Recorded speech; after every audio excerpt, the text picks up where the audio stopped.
I believe that the teaching that we explored last week with my group and the teaching that we are going to look at over the next 15 minutes or so is some of the most life-changing truths you will ever discover. And that has to do with the life-changing power of meditation.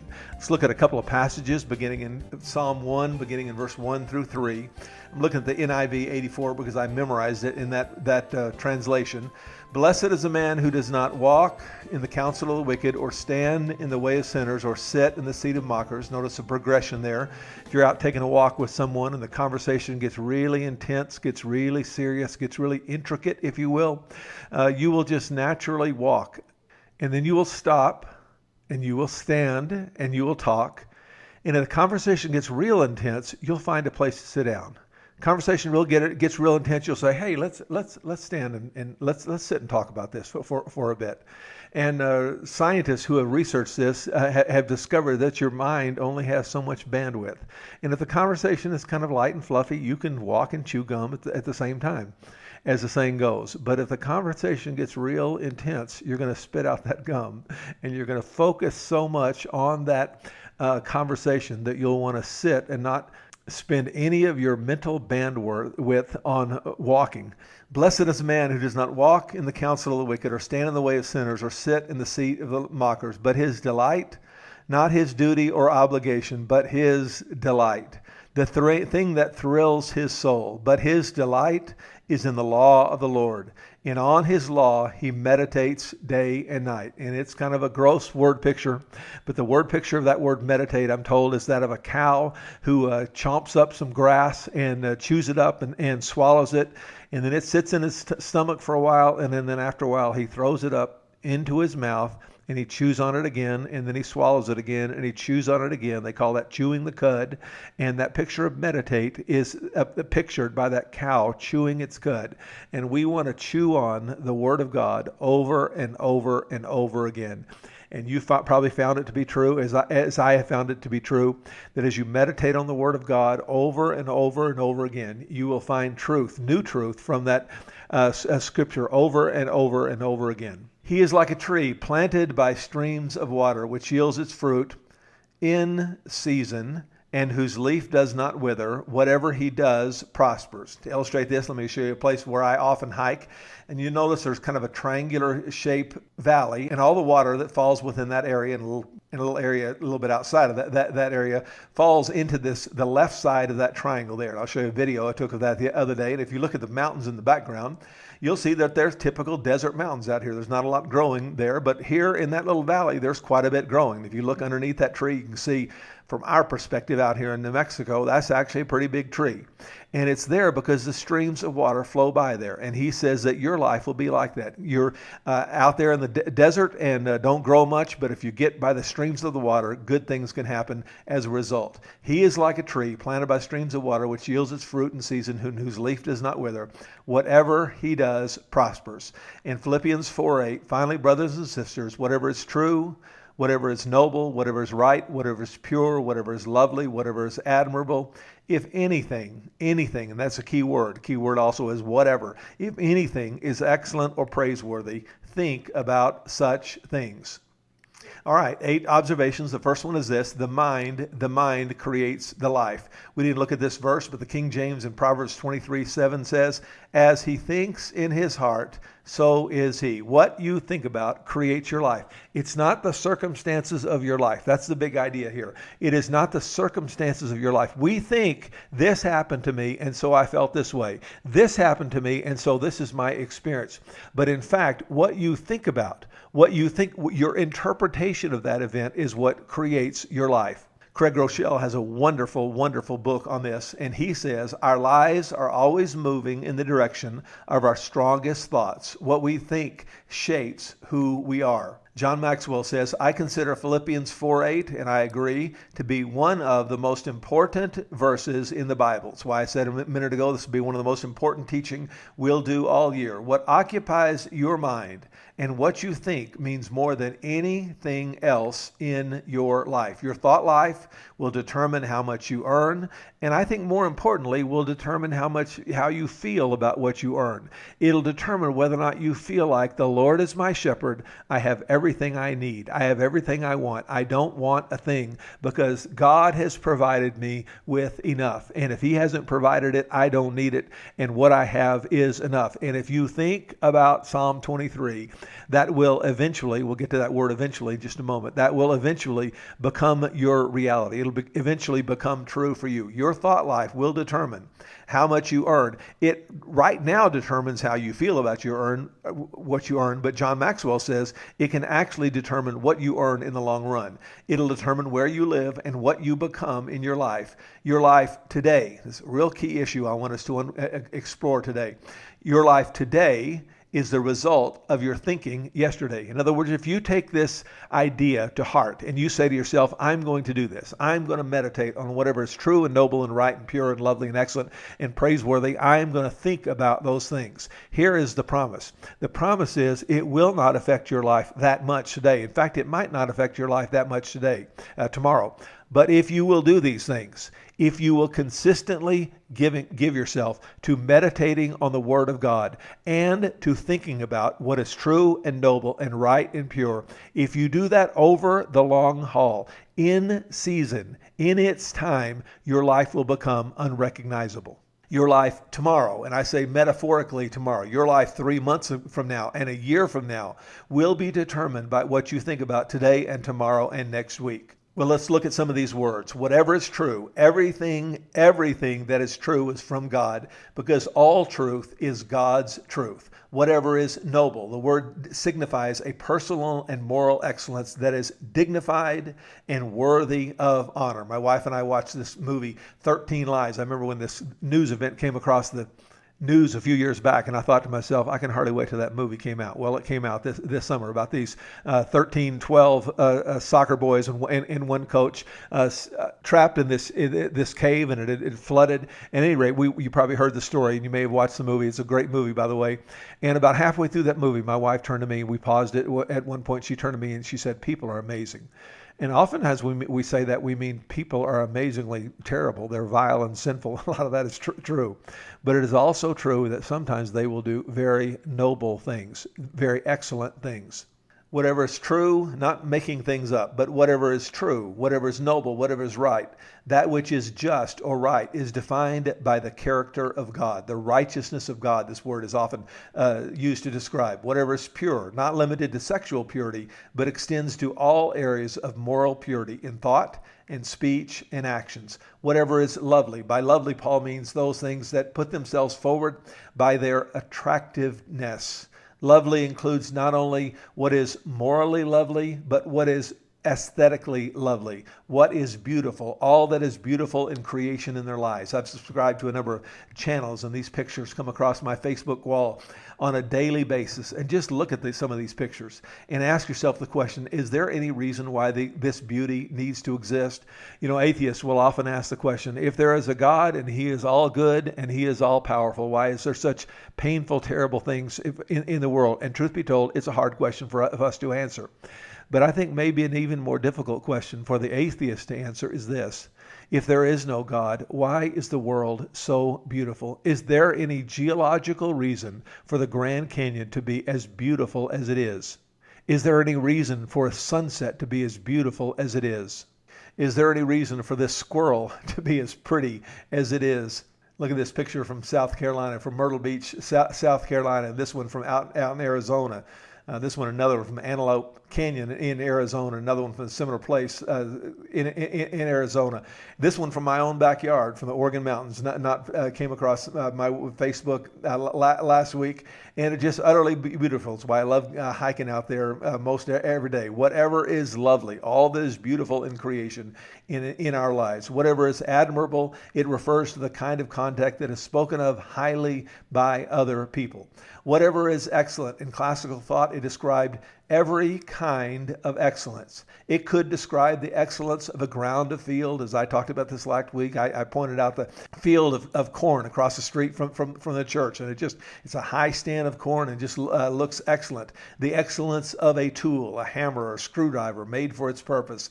The excellence of an animal. And as I read that, I couldn't help but think about this oryx I saw again last week, and I just think, is there any reason, I ask the question, why God would need to make it so beautiful?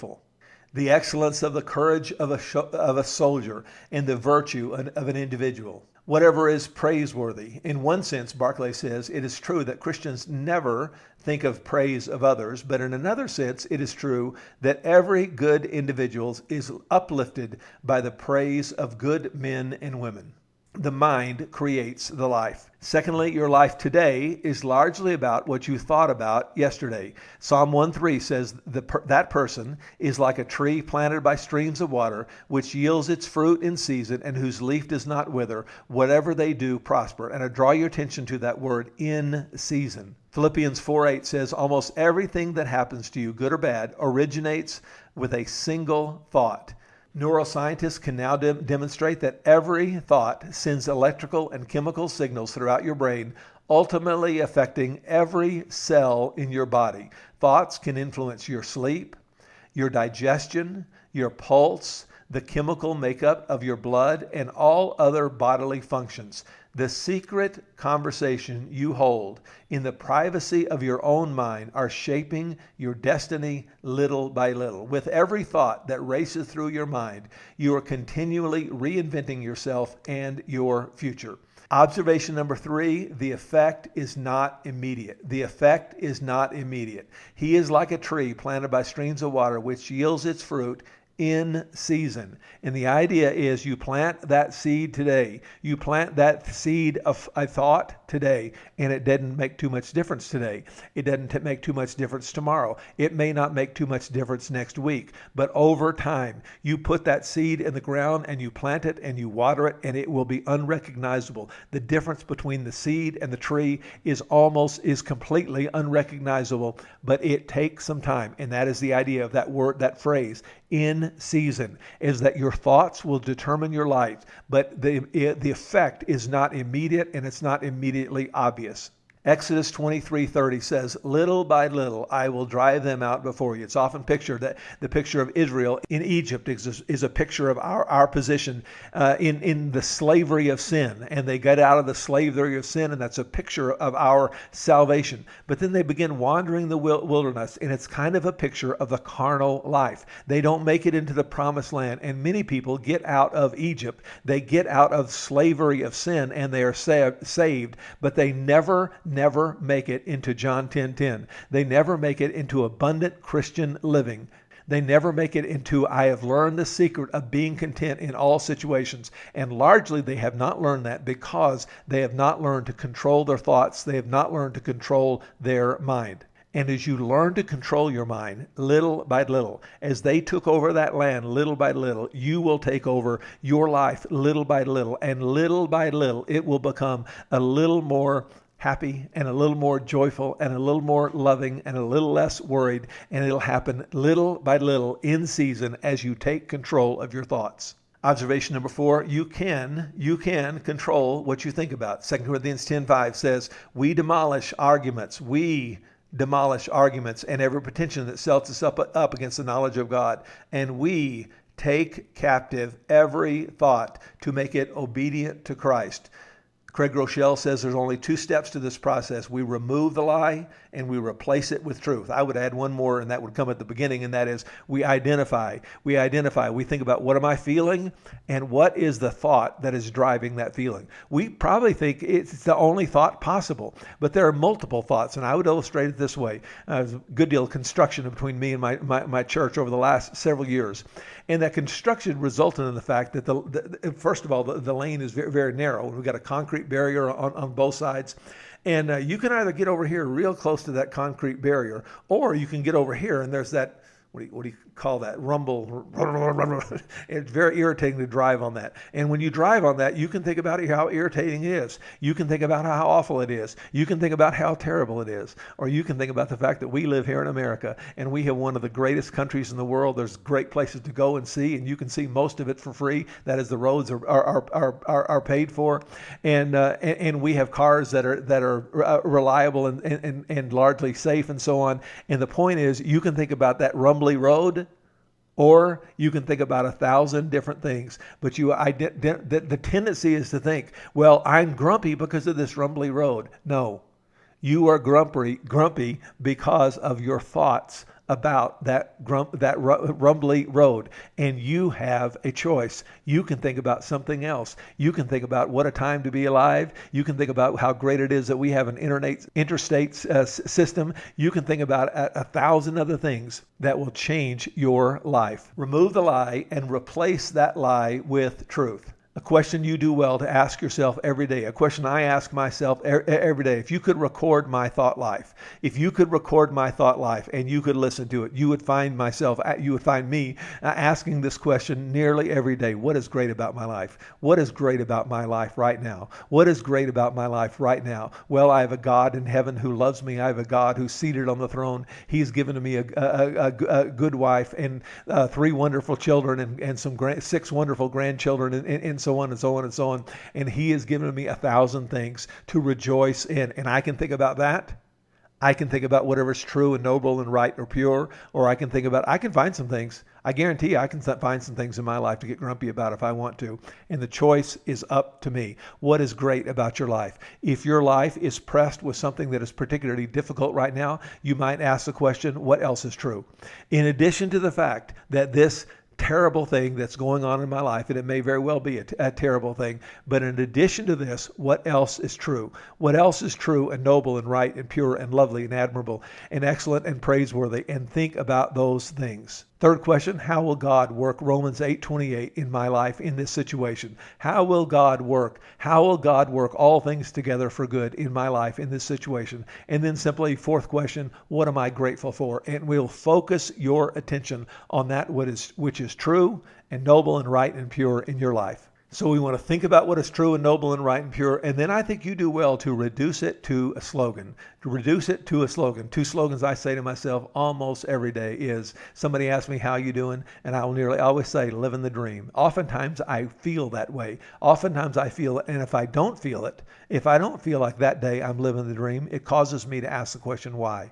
And what is my feeling? And what is the thought that is driving that feeling? And how can I take every thought captive? Another slogan I often say to myself, what a time to be alive. What a time to be alive. We live like kings. We have air conditioning.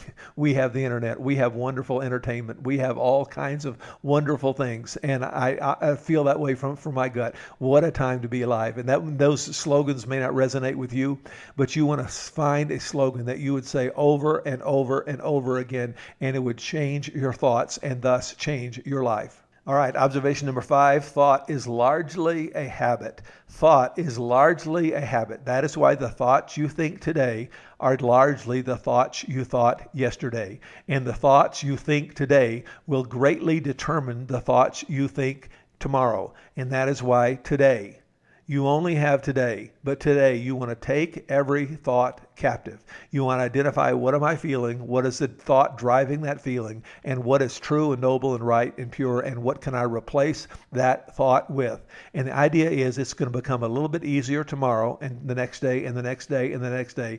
And over time, it will become almost automatic. It will become almost automatic because thought is largely a matter of habit. Sixth observation, notice the word whatever. Whatever is true. Again, we tend to divide the world into the secular, into the spiritual. And the idea here is whatever is true. If you've got any good thing in your life of any kind, a spiritual thing or otherwise, whatever is true, think about those things. Observation number 7 is the principle of replacement. The idea is, do not be overcome by evil, but overcome evil with good. And what he's not saying here, what Paul is not saying here is, don't think about grumpy things. Don't complain. He actually does say that in another place. Do everything without complaining or arguing. But here, the principle is, think about what is true and noble and right and pure and lovely and admirable and excellent and praiseworthy, and replace those ants, as some call them, automatic negative thoughts, ANTS, automatic negative thoughts. Replace those automatic negative thoughts, those ants, with thoughts of whatever is true and noble and right and pure and lovely and admirable and excellent and praiseworthy.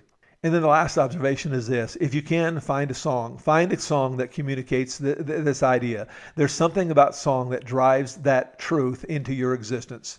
And we actually closed with the song, Be Still My Soul. And I told my congregation about the idea that, truth be told, this is a really good chapter in my life. I'm in a really good chapter in my life. Life is going pretty well for me. And truth be told, I want to say to you, it's pretty easy for me these days. But I will say to you also, it hasn't always been true. In other places, I've talked about the details of this. I'm not going to get into it now.